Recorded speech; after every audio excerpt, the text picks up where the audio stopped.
NCLEX PN practice test with answers.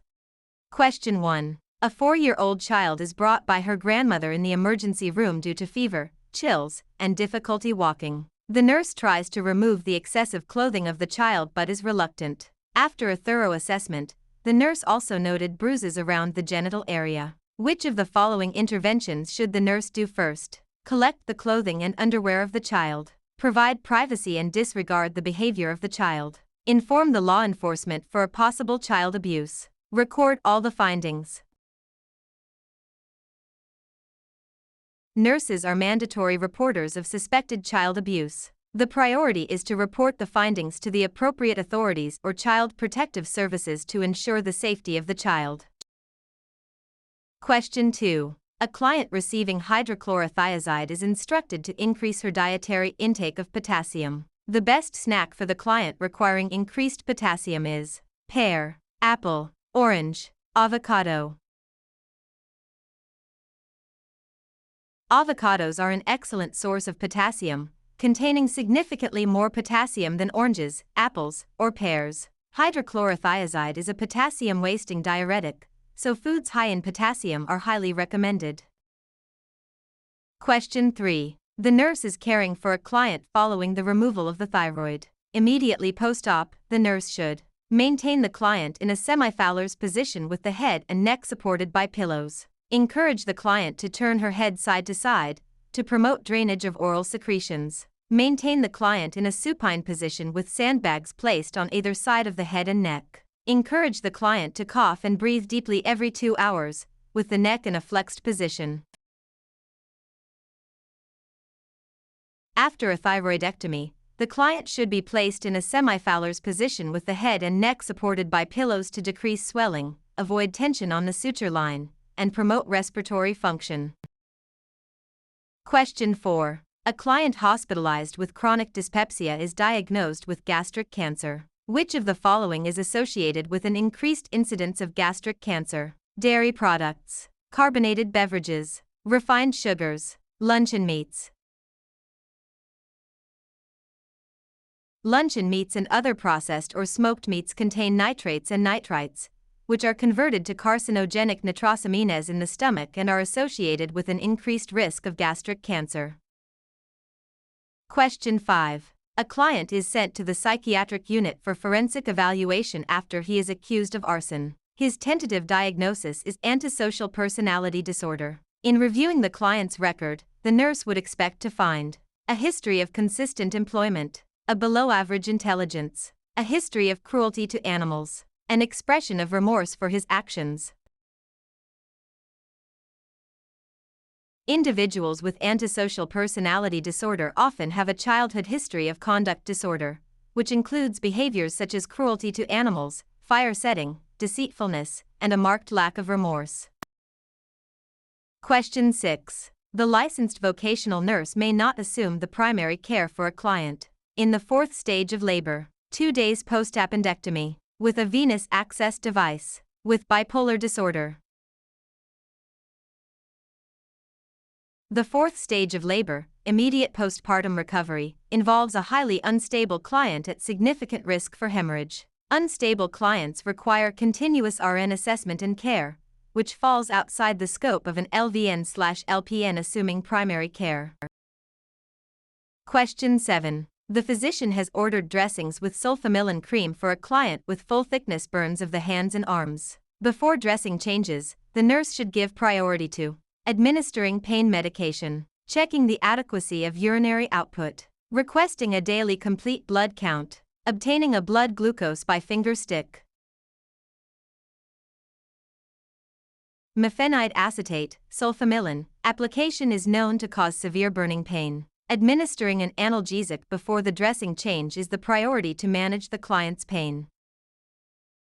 Question 8. The nurse is teaching a group of parents about gross motor development of the toddler. Which behavior is an example of the normal gross motor skill of a toddler? She can pull a toy behind her. She can copy a horizontal line. She can build a tower of 8 blocks. She can broad jump. Pulling a toy behind them is a gross motor skill typical of a toddler, around 18 months. Copying a line and building a tower are fine motor skills, while broad jumping typically develops in the preschool years.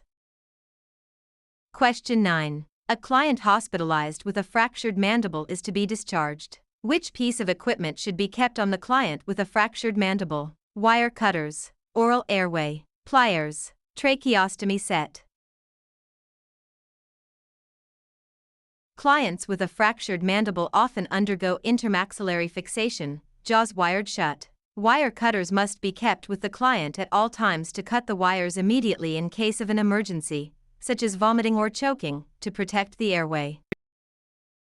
Question 10. The nurse is to administer digoxin elixir to a 6-month-old with a congenital heart defect. The nurse auscultates an apical pulse rate of 100 beats per minute. The nurse should record the heart rate and call the physician. Record the heart rate and administer the medication. Administer the medication and recheck the heart rate in 15 minutes. Hold the medication and recheck the heart rate in 30 minutes. For an infant, digoxin is typically withheld if the apical pulse is less than 90 beats per minute. Since an apical pulse of 100 bpm is within a safe range to proceed, the nurse should record the heart rate and administer the medication. Question 11. Assessment of a client with a cast should include capillary refill, warm toes, no discomfort, posterior tibial pulses, warm toes, moist skin essential, pain threshold, discomfort of the metacarpals. Neurovascular assessments for a cast extremity include checking for adequate capillary refill, warm skin temperature, example warm toes, normal skin color, and ensuring there is no excessive discomfort, which could indicate complications like compartment syndrome. Question 12. When the nurse is determining the appropriate size of an oropharyngeal airway to insert, what part of a client's body should she measure? Corner of the mouth to the tragus of the ear, corner of the eye to the top of the ear, tip of the chin to the sternum, tip of the nose to the earlobe. An oropharyngeal airway should be measured from the corner of the client's mouth to the angle of the jaw or the tragus of the ear to ensure proper sizing and prevent pushing the tongue back into the airway. Question 13. All of the following factors, when identified in the history of a family, are correlated with poverty except high infant mortality rate, frequent use of emergency departments, consultation with folk healers, low incidence of dental problems. Populations in poverty typically experience a high incidence of dental problems due to poor nutrition and a lack of access to preventive dental care. Therefore, a low incidence of dental problems is the exception. Question 14. Teaching about the need to avoid foods high in potassium is most important for which client? A client receiving diuretic therapy, a client with an ileostomy, a client with metabolic alkalosis, a client with renal disease. Clients with renal disease, such as chronic kidney failure, have severely compromised kidney function and cannot adequately excrete potassium. They are at high risk for life-threatening hyperkalemia and must adhere to a strict low-potassium diet. Question 15. Which of the following nursing diagnoses might be appropriate as Parkinson's disease progresses and complications develop? Impaired physical mobility, dysreflexia, hypothermia, impaired dentition. Parkinson's disease is a progressive neurodegenerative disorder characterized by tremors, rigidity, bradykinesia, and postural instability, making impaired physical mobility a highly appropriate and primary nursing diagnosis. Question 16. A client turns her ankle. She is diagnosed as having a pulled ligament. This should be documented as a sprain, strain, subluxation, distortion. A sprain is defined as an injury to a ligament, stretching or tearing, whereas a strain refers to an injury to a muscle or a tendon. Question 17. Acyclovir is the drug of choice for HIV, HSV1 and 2 and VZV, CMV, influenza A viruses. Acyclovir is an antiviral medication primarily used to treat infections caused by the herpes simplex virus, HSV1 and HSV2, and the varicella-zoster virus, VZV, such as genital herpes, cold sores, chickenpox, and shingles. Question 18. The kind of man who beats a woman is from a minority culture in a low-income group, from a majority culture in a middle-income group, one who was never allowed to compete as a child, from any walk of life, race, income group, or profession. Domestic violence and intimate partner abuse cross all socioeconomic, racial, ethnic, and professional boundaries. There is no single profile of an abuser. Question 19. The major electrolytes in the extracellular fluid are potassium and chloride, potassium and phosphate, sodium and chloride, sodium and phosphate. Sodium is the primary cation, and chloride is the primary anion found in the extracellular fluid, ECF. Potassium and phosphate are the major electrolytes found in the intracellular fluid, ICF. Question 20. When administering intravenous electrolyte solution, the nurse should take which of the following precautions? Infuse hypertonic solutions rapidly. Mix no more than 80 milliequivalent of potassium per liter of fluid. Prevent infiltration of calcium, which causes tissue necrosis and sloughing. As appropriate, re-evaluate the client's digitalis dosage. He might need an increased dosage because 4 calcium diminishes digitalis action. Intravenous calcium is highly caustic and acts as a severe vesicant. If it infiltrates the surrounding tissues, it can cause severe tissue necrosis and sloughing. Care must be taken to ensure patency. Question 21. For a client with suspected appendicitis, the nurse should expect to find abdominal tenderness in which quadrant? Upper right, upper left, lower right, lower left. The appendix is anatomically located in the right lower quadrant, RLQ, of the abdomen. Tenderness in this area, particularly at McBurney's point, is a classic sign of appendicitis. Question 22. Which of the following statements, if made by the parents of a newborn, does not indicate a need for further teaching about cord care? I should put alcohol on my baby's cord 3 to 4 times a day. I should put the baby's diaper on so that it covers the cord. I should call the physician if the cord becomes dark. I should wash my hands before and after I take care of the cord.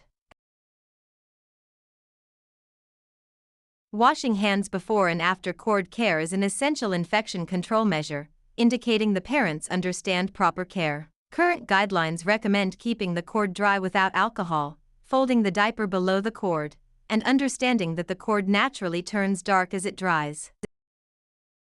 Question 23. Which of the following diseases or conditions is least likely to be associated with increased potential for bleeding? Metastatic liver cancer, gram-negative septicemia, pernicious anemia, iron deficiency anemia.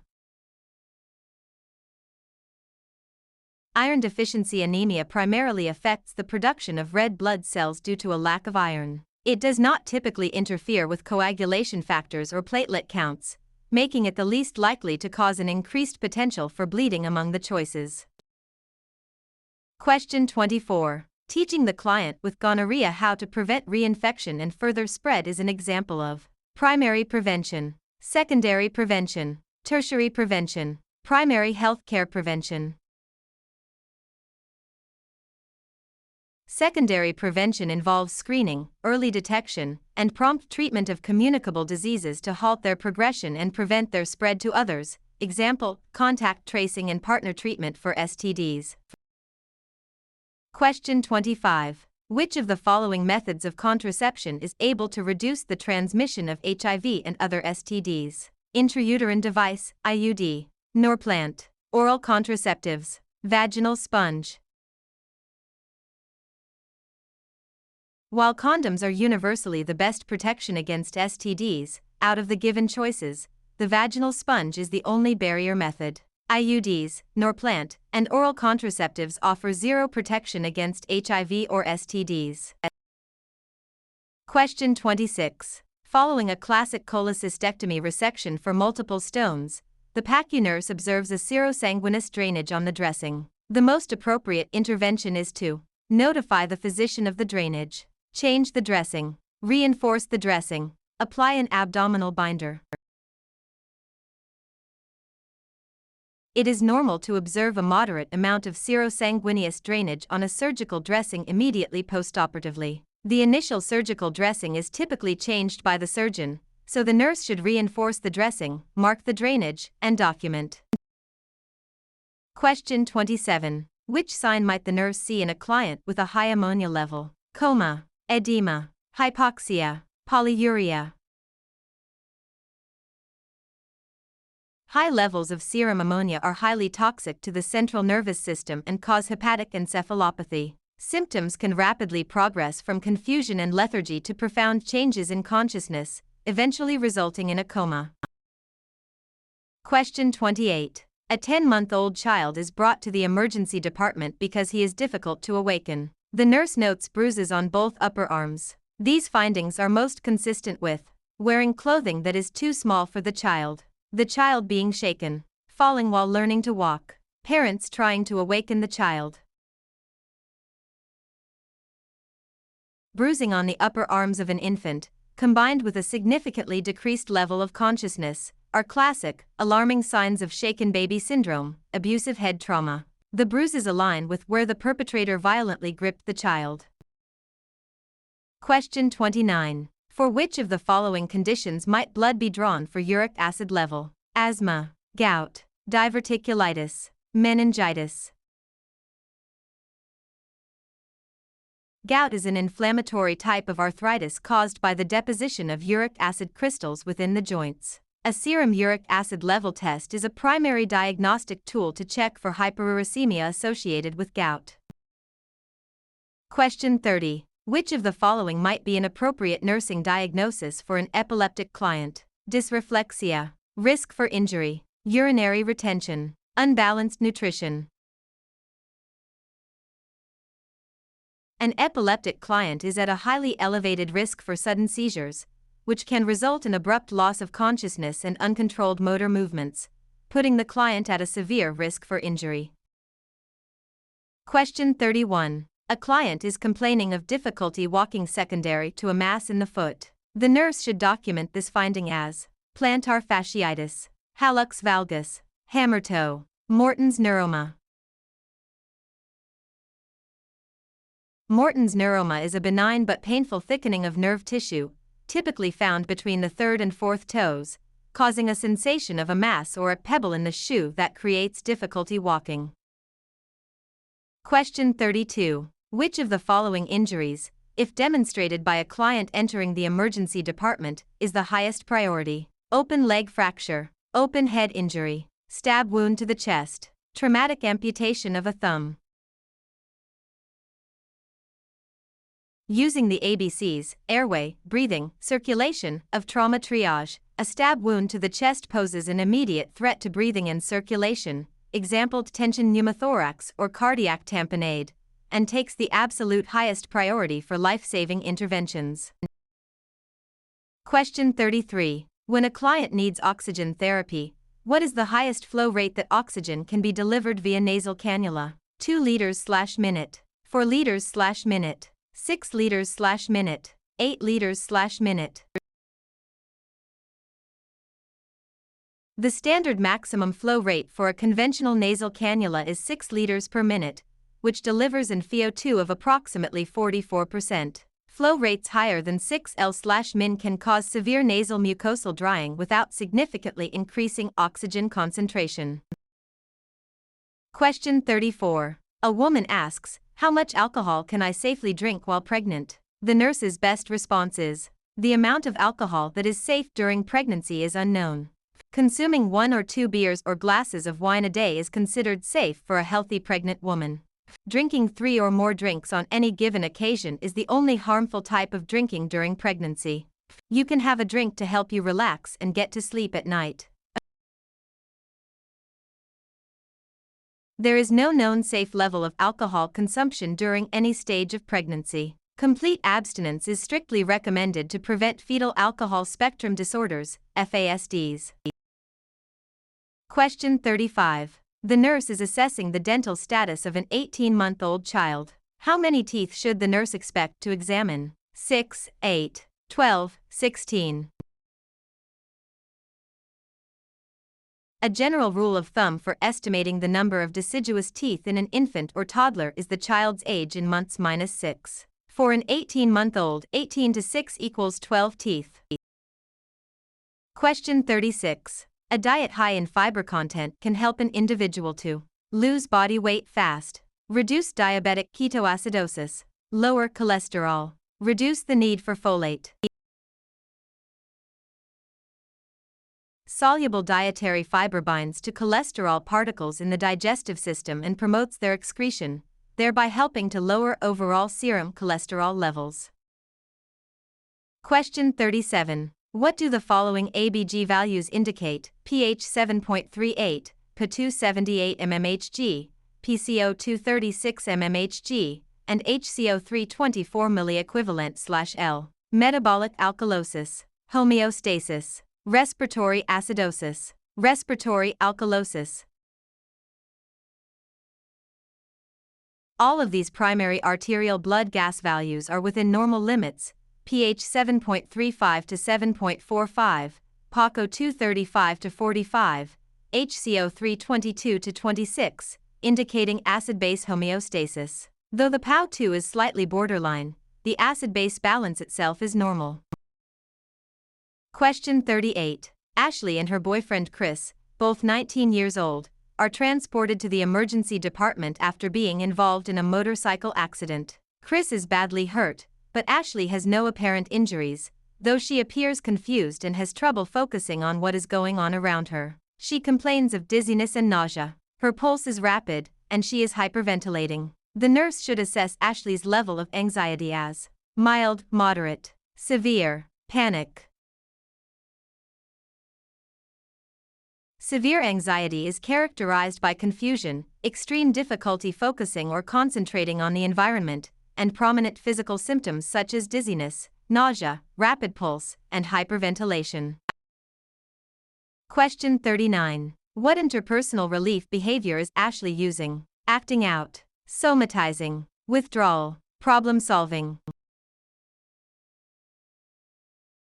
Somatizing is the expression of severe psychological distress or trauma through physical bodily symptoms, such as the dizziness, nausea, and rapid pulse that Ashley is experiencing. Question 40. Which of the following medications is a serotonin antagonist that might be used to relieve nausea and vomiting? Metoclopramide, Reglan, 1-adonocitron, Zofran, hydroxyzine, Vistaril, prochlorperazine, Compazine. Ondansetron, Zofran, is a highly effective 5-HT3 receptor antagonist, serotonin antagonist, commonly used to prevent and treat both postoperative and chemotherapy-induced nausea and vomiting. Question 41. Which of the following foods is a complete protein? Corn, eggs, peanuts and sunflower seeds. Primary health care prevention. Eggs are considered a high-quality, complete protein source because they contain all 9 essential amino acids in adequate proportions. Plant-based options like corn and peanuts are incomplete proteins.